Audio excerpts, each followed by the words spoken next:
Hi friends, cabbage పప్పు ఎలా తయారు చేయాలో చూపిస్తాను. ముందుగా పప్పు కడుక్కొని క్యాబేజీ, పచ్చిమిరపకాయలు ఇలా తుంచి వేసుకోండి.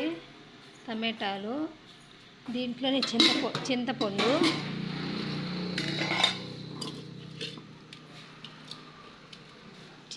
కొంచెం వేసుకోండి. పసుపు వేసి ఉడకబెట్టాలా. పసుపు వేయాలా.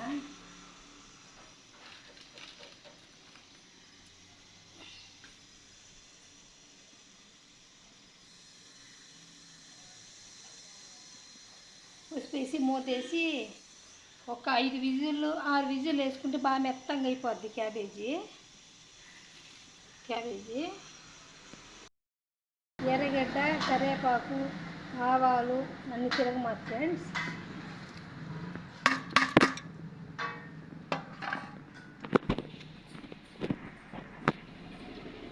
కొంచెం వాటర్ వేసేయాలా. అంతే ఫ్రెండ్స్, అంతే ఫ్రెండ్స్, అయిపోయింది పప్పు.